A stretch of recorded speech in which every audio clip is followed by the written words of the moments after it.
जाति सूचक शब्दों का प्रयोग करेंगे। और आप मेरे अधिकारियों के सामने मुझे मेरी औकात दिखाएंगे।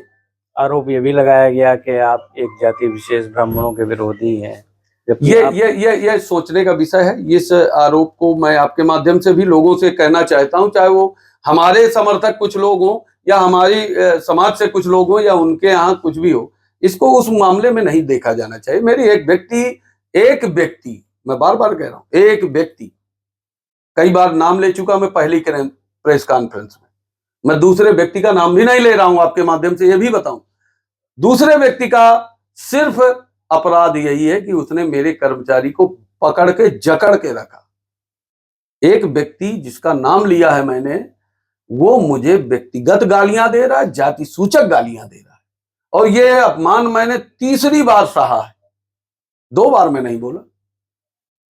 तो ये इस तरह मैं उनसे भी अपेक्षा कर रहा हूं, उनके लोगों से भी निवेदन कर रहा हूं, जो लोग इसको इस तूल देने पर तुले हैं, कि कृपया ऐसी मानसिकता, विसंगति और गांव समाज में विरोधाभास उत्पन्न न करिए।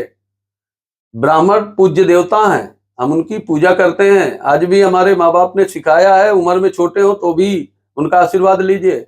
हमें आप ना सिखाइए, कम से कम आप जो है आपस में ये विध्वंस न डालिए। हम व्यक्ति के खिलाफ गए हैं, व्यक्ति के खिलाफ हमने पुलिस को एप्लीकेशन दिया है, हम पूरी समाज के खिलाफ कैसे जा सकते हैं। नमस्कार, आप देख रहे हैं महोबा न्यूज। मैं हूं राजेंद्र शर्मा। आज हम जिला पंचायत कार्यालय में बैठे हुए हैं। जिला पंचायत अध्यक्ष के रूप में श्री JP अनुरागी के 4 साल पूरे हो गए हैं। इस अवसर पर हम कुछ बातचीत करेंगे अनुरागी जी से। अनुरागी जी, आपके कार्यकाल के 4 साल पूरे हुए हैं आज। भाई साहब, सबसे पहले तो आपको बहुत बहुत धन्यवाद। और निसंदेह 12 जुलाई 2021 को मैंने कार्यभार ग्रहण किया था। डॉक्यूमेंट्री मेरे 4 साल पूरे हुए हैं, लेकिन जिस समय से मैंने कार्यभार ग्रहण किया उस समय अभी 12 जुलाई के लिए लगभग 9 दिन बकाया है। तो इस अवधि में बड़ी चीज़ें सीखने को मिली, और एक जनता की जो वास्तव में नीड क्या है और क्या होना चाहिए, उसको मुझे पीड़ा भी होती है बताने में। मैं इसलिए ये बात नहीं कर रहा हूँ कि हमारी सरकार है तो इसको दूसरे रूप में लिया जाए। वास्तव में जो गांव की जनता निवास कर रही है, उसमें जो 100% गांव को, कोई गांव तो 100% संतृप्त है, कुछ गांव में बरसात थोड़ी सी हो जाती है तो उन्हें निकलने में दिक्कत है, कुछ गांव में शौचालय बने हैं निसंदेह, लेकिन कहीं कहीं ऐसी स्थिति है कि उन्हें आज भी बाहर जाना पड़ता है।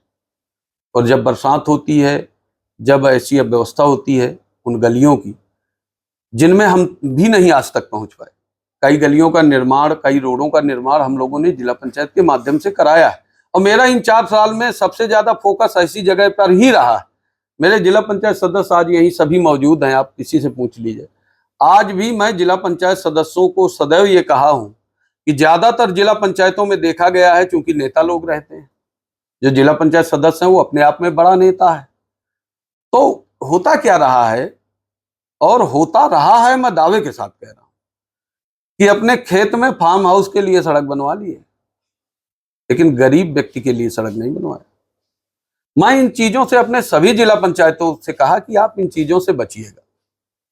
मेरा तो शहर में मकान है, गांव में नहीं है, मेरे खेती भी अभी गांव में नहीं है, लेकिन है भी तो ऐसी जगह नहीं कि मैं फार्म हाउस बना लूं।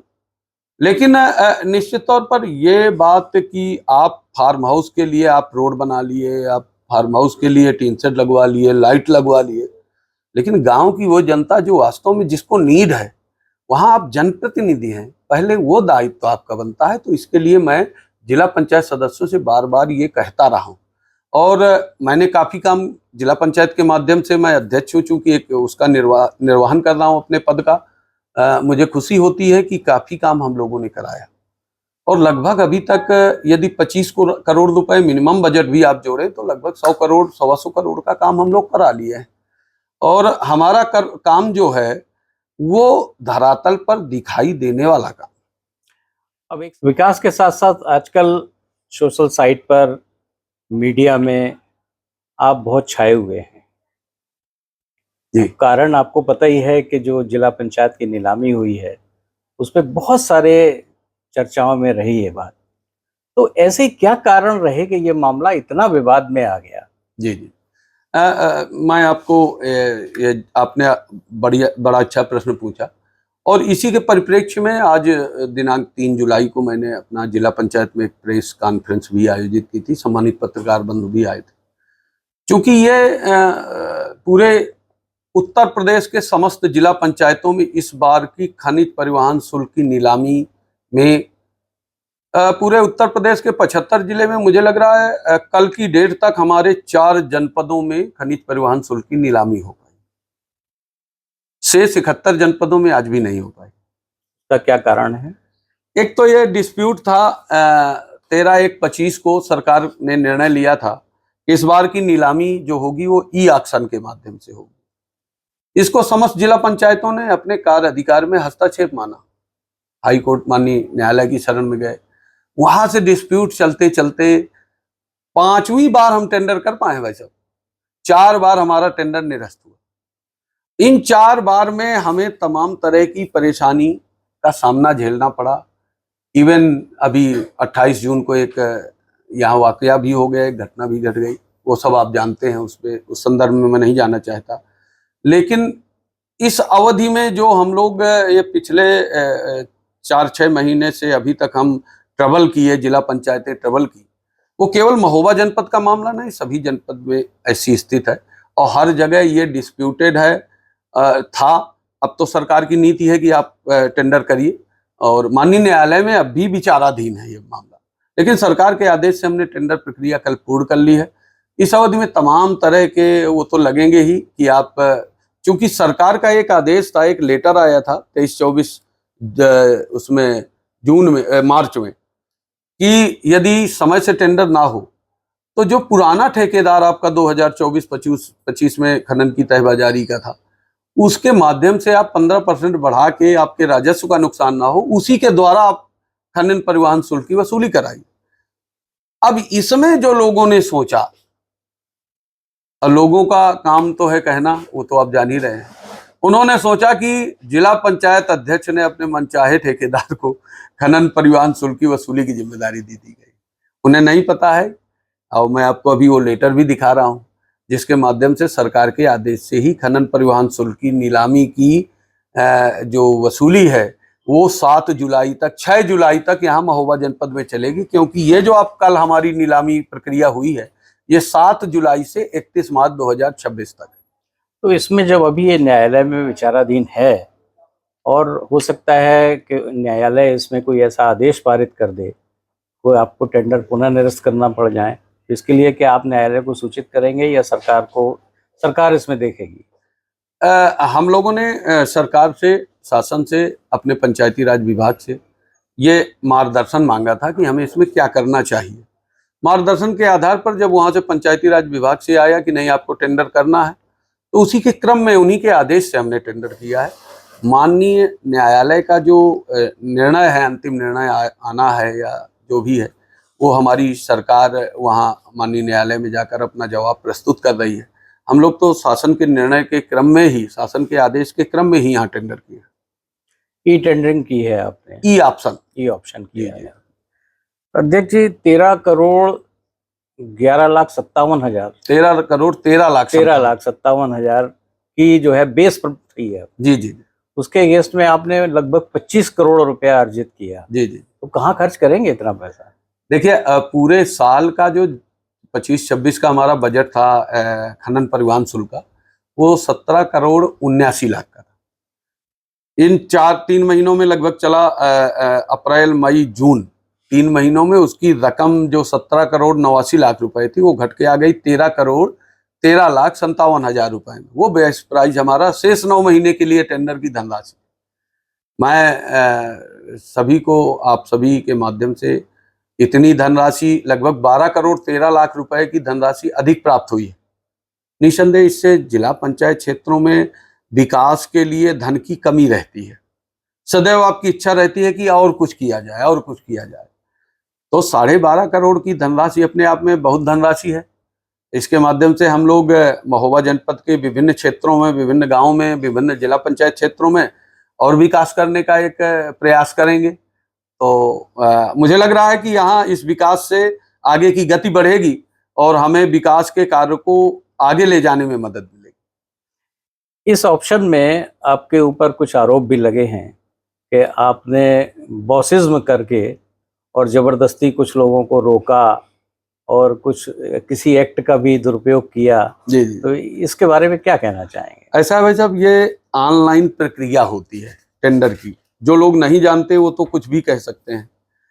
ये जो टेंडर हमारा कल सफलतापूर्वक संपन्न हुआ पारदर्शी ढंग से, इसके टेंडर की प्रक्रिया 11/6/2025 को ये टेंडर हम लोगों ने ऑनलाइन किया था। ऑनलाइन प्रक्रिया में आप खुद ही जान रहे हैं, एक बहुत आप लोगों को संदेशा देते हैं, पूरे समाज को जागरूक हैं आप, पत्रकार जागरूक बहुत ज़्यादा होता है, उसके माध्यम से उनके शेष दुनिया के कई लोग जागरूक होते हैं, मेरा ये मानना है। ऑनलाइन टेंडर प्रक्रिया में आप ना तो किसी को रोक सकते, डलवा तो सकते हैं, ये सही है, हम आपको भी कह सकते हैं भाई साहब आप भी डाल दीजिए, लेकिन रोक किसी को नहीं सकते, क्योंकि आपको अपने डोंगल के माध्यम से ऑनलाइन प्रक्रिया में भाग लेना है। और इस बार की जो प्रक्रिया हम लोगों ने इन्हीं सब आरोपों से बचने के लिए की थी, जिला पंचायत ने, वो ई ऑक्शन की प्रक्रिया थी। अर्थात ई टेंडर और ई ऑक्शन में थोड़ा सा अंतर है। ई टेंडर भी ऑनलाइन होता है, ये भी टेंडर ऑनलाइन, ये e tender plus e auction कह दीजिए। ई टेंडर, ई ऑक्शन में बोली लगती है। आपकी बेस प्राइस हमारी इस बार 13 करोड़ 13,57,000 रुपए थी, उसकी बोली लगते लगते 25 करोड़ 43,57,000 हो जाना निश्चित तौर पर, यदि ई टेंडर होता तो इतनी बोली हमें नहीं मिलती, इतनी धनराशि हमें नहीं मिलती। और इसमें आप ही बताइए, मैं आपके माध्यम से आपसे खुद एक प्रश्न पूछना चाहता हूं कि भाई साहब ऑनलाइन प्रक्रिया में कौन सा ऐसा सुपर कंप्यूटर है जो अपने मनचाहे ठेकेदार को टेंडर दिला दे? ये मेरे ऊपर जो आरोप लगे हैं, कुछ लोग मेरे ऊपर निसंदेह जानबूझकर मेरी व्यक्तिगत छवि धूमिल करने के लिए आरोप लगाते हैं, उनको पहले जान लेना चाहिए। मैं तो कह रहा हूं आरोप प्रत्यारोप राजनीति के अंग हैं, चलते रहना चाहिए, उससे जागरूकता भी आती है और हमें अपने कर्तव्य का बोध भी होता है, इसमें कोई दो राय नहीं। लेकिन निराधार आरोप, ऑनलाइन टेंडर को आप कह रहे हैं मनचाहे ठेकेदार को देना चाहते हैं। अरे भाई, आप खुला मंच है, लगाइए ना बोली, हमें तो फायदा हो रहा है ना जिला पंचायत को। जेपी अनुरागी थोड़ा अपने घर की टेंडरिंग करा रहा है भाई साहब, ये तो गलत बात है भाई साहब, इससे बड़ा दुख हुआ। तो इसमें ई ऑक्शन में जो टेक्निकल बिड रही जी और फाइनेंशियल दोनों अलग अलग बिड रहती होंगी। ठीक ठीक जी। तो जो टेक्निकल बिड थी वो भी ऑनलाइन थी या वो फिजिकल रूप में आपने लिया था? ऑनलाइन, ये टेंडर भी ऑनलाइन था और टेक्निकल बिड, जो जब टेंडर ऑनलाइन हो जाता है भाई साहब, तो उसमें जो संबंधित फर्म है या टेंडर ठेकेदार है, बोलीदाता, वो ऑनलाइन माध्यम से अपने डॉक्यूमेंट सबमिट करते हैं, सबकी स्कैन करके अपने डॉक्यूमेंट्स वो करते हैं, उसमें सबमिट कर देते हैं। 30 तारीख को हमारे यहाँ टेक्निकल अर्थात उनके जो डॉक्यूमेंट्स हैं उसकी चेकिंग होती है। उसमें जो हमारी रिक्वायरमेंट्स है, जिला पंचायत जो अपनी शर्तें निर्धारित, हर फर्म हर एक संस्था अपनी शर्तें निर्धारित करती है।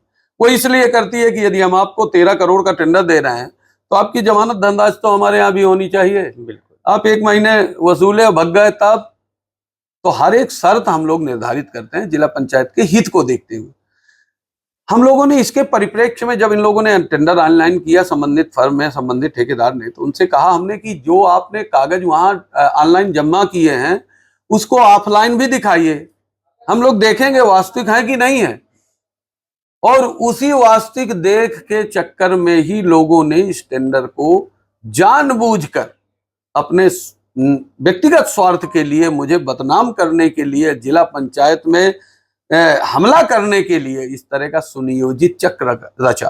अन्यथा आप कागज लाइए, हमारे अधिकारी बैठे हैं, 30 जून को देखेंगे कि हाँ ये निवास प्रमाण पत्र, ये चरित्र प्रमाण पत्र, ये आपका ये जमा है, ड्राफ्ट जमा है, उसमें कुछ और बड़ी बात थोड़ा है। और यदि नहीं जमा है तो हमारे जिला पंचायत के माध्यम से आपको एक लेटर जारी किया जाता है कि यह कागज आपका जमा नहीं है, 2 दिन के अंदर आप इसको व्यक्तिगत आकर जमा करिए।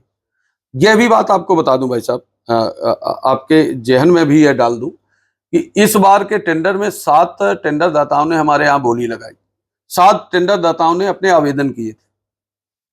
जिस दिन की भाई साहब ये घटना है 28 जून को, जिनके खिलाफ मैंने अपने जिला पंचायत में जो अभियोग पंजीकृत किया गया है शासन के द्वारा, जिनके खिलाफ मैंने एप्लीकेशन दी, वो यहाँ टेंडर दाता हूं पूरा अब तो सामने आ गया है ना। हम तो इसलिए शांत थे कि पता नहीं है, हो सकता है ये टेंडर दाता हूं। जिनके हमने नाम लिखाए हैं उनसे पूछिए ये कर क्या रहे थे यहाँ ना, क्यों आए थे। सेंसिटिव बोली है। आपका ठेकेदार यदि आप उसके पार्टनर है, सहगामी है, तो उसको भेजिए ना भाई। हम तो लिखे हैं ना अपने सूचना में कि संबंधित ठेकेदार आके स्वयं उपस्थित होकर डॉक्यूमेंट जमा करेगा। संबंधित ठेकेदार को क्या जरूरत है 20 लोगों को लेके आने की?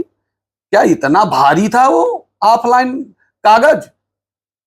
एक लिफाफा में 10 कागज लेके आना है, आपको डाल देना, अब चले जाना। उससे पहले भी जो ठेकेदार थे उन्होंने सभी सिंगल आके, हम यहाँ अंदर बैठे हैं, हमारा एक कर्मचारी ये भर देख रहा है। होता यह है कि छोटी घटना बड़ी हो जाती है। एक कर्मचारी को हमने इसलिए बैठा दिया था, कोई पेटी के साथ छेड़छाड़ कर दे, कोई पेटी लेके भाग जाए, और सारी व्यवस्था हम सीसीटीवी कैमरे के सामने करवा रहे हैं। कुछ ऐसा नहीं कि मेरी देखरेख में हो रहा है। मैं तो टेंडर जब विज्ञापन निकलता है तब अध्यक्ष साइन करता है, जब टेंडर प्रक्रिया पूर्ण होती है तब अध्यक्ष साइन करता है। यह शासन का पूर्णतः हस्तक्षेप है, शासन और हमारे विभागीय अधिकारियों का, कि टेंडर में कौन पात्र है कौन नहीं है उसका जिला पंचायत अध्यक्ष से दूर दूर तक नाता नहीं। कोई वास्ता नहीं, पूर्ण पारदर्शिता के साथ में पूर्ण पारदर्शिता ये ऑक्शन हुआ। जी जी। तो ये जो एक सप्ताह रहा है आपके लिए थोड़ा तनाव भरा रहा होगा, अब कैसा महसूस कर रहे हैं? भाई साहब मैं पूरी हो गई है। जी जी भाई साहब, मैं एक शिक्षक आदमी हूँ और मैं अपने उसमें जो है मैं मैथमेटिक्स का लेक्चरर हूँ इंटर कॉलेज में, साथ में प्रधानाचार्य।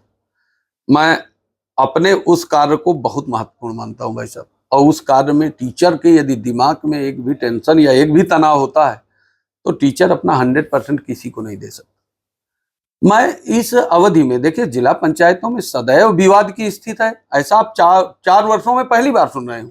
हमारी जिला पंचायत पहली बार लाइट में आई। 4 साल जिला पंचायत कैसे चल गई हमें खुद नहीं पता। ईश्वर का कैसे एक आशीर्वाद मिला, हमारे जिला पंचायत सदस्यों का सबका सहयोग मिला। भाई साहब इस पूरी प्रक्रिया में जिस तरह मुझे मानसिक आघात लगा, भाई साहब मैं एक शिक्षक हूं और मैं लोगों को सिखाता हूं कि संविधान हमारे और आपके लोगों की किस तरह रक्षा करता है, कैसे स्टूडेंट को मैं सिखाता हूं। मेरे साथ ही अन्याय होगा तो भाई साहब इसमें यह कष्टदायक था कि मैं एक शिक्षक हूं, जनप्रतिनिधि तो बात का विषय है, शिक्षक समाज का वो बहुत बड़ा एक दर्शन देता है, ज्ञान देता है, एक रास्ता दिखाता है। तो सामने वाले को यह भी जानना चाहिए कि इनसे हमें कैसे बात करना है, और ये लाखों लोगों के एक आइकान भी हो सकते हैं, मार्गदर्शक भी हो सकते हैं।